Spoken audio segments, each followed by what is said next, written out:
उन्होंने अपनी मंत्री परिषद को इस प्रकार से बनाया था कि वो बहुत ज्यादा प्रसिद्ध हो गई। और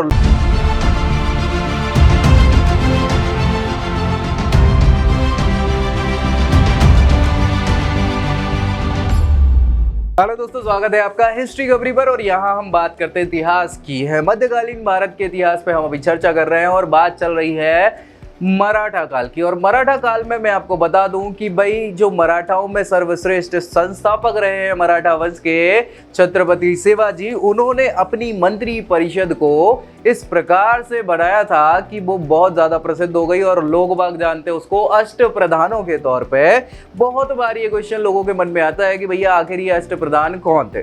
तो शिवाजी की जो मंत्री परिषद थी उसको उन्होंने उस मंत्री परिषद को अष्ट प्रधानों में, यानी 8 प्रमुख पद जो हो सकते हैं उन प्रमुख पदों को बांटा और उसी को बोला अष्ट प्रधान। चलिए देख लेते हैं क्या क्या है अष्ट प्रधान में, कौन है वो 8 पद, प्रमुख पद, जिनके बाद इसे अष्ट प्रधान कहा जाता है।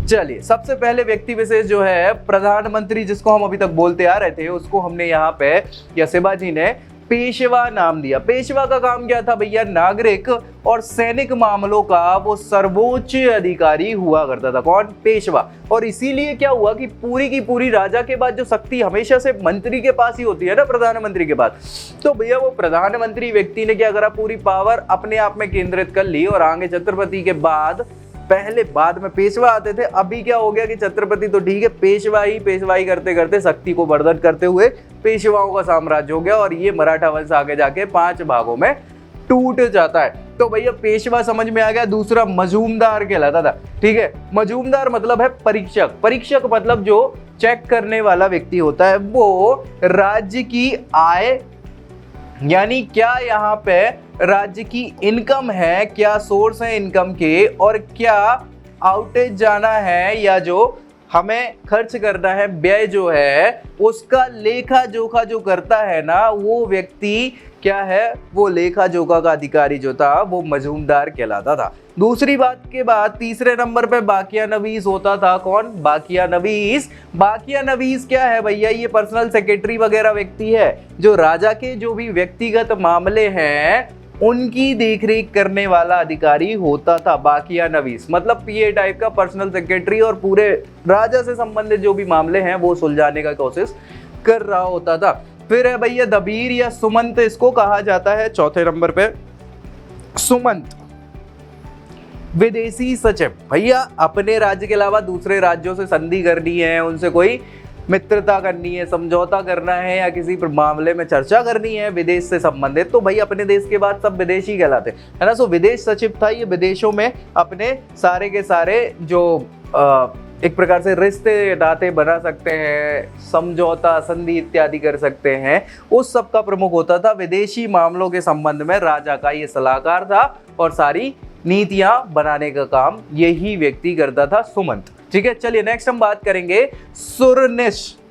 क्या नाम है? सुरनिश, या कई जगहों पर इसको चिटनिस भी कहा गया है। क्या कहा गया? चिटनिस भी कहा गया। तो सुरनिश या चिटनिस राजकीय पत्र व्यवहारों की देखरेख करने वाला अधिकारी था। और धार्मिक मामलों का तो ये पंडित राव होने वाला है ना, ऊपर नीचे होगा कोई बात नहीं।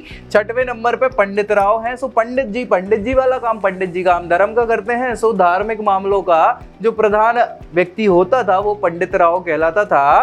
फाइनली सर ए नौबत। सर ए नौबत मतलब सर ए नौबत, कभी नौबत ही ना आए इधर किसी प्रकार की लड़ाई झगड़े की, वो अधिकारी जो सर ए नौबत है वो सेनापति होता था। एक्चुअली सेना का प्रधान सेनापति सर ए नौबत कहलाता था। और आखिरी व्यक्ति हर जगह पे न्याय का ही अधिकारी होने वाला है, बिना इसके तो कोई राज्य चल ही नहीं सकता। न्यायाधीश व्यक्ति न्याय विभाग का प्रमुख व्यक्ति होता था। तो ये पूरे के पूरे आपके अष्ट प्रधान जो है, 8 प्रमुख व्यक्ति या मंत्रिमंडल के प्रमुख व्यक्ति, इनको सामूहिक रूप से अष्ट प्रधान कहा जाता था। जो अपने आप में एक खूबी है किसकी? मराठा साम्राज्य की। क्यों? आपने एक व्यक्ति विशेष ही नियुक्त कर दिया और वही उस सारी चीजों को देख रेख कर रहा था। तो एक तो भाई क्या हो जाता है कि पूरा का पूरा आपकी अकाउंटेबिलिटी बन जाती है कि आप कैसे क्या काम कर रहे हो, लोगों में सारी जानकारी भी रहती है, तो बहुत अच्छे से शासन व्यवस्था चला पाते हो। और यही कारण है कि मराठा साम्राज्य का ओहदा इतनी तेजी से क्यों हो पाया, क्योंकि उन्होंने पर्टिकुलर अपने काम को सिस्टमेटिक बांट दिया लोगों के बीच और मिल के काम किया।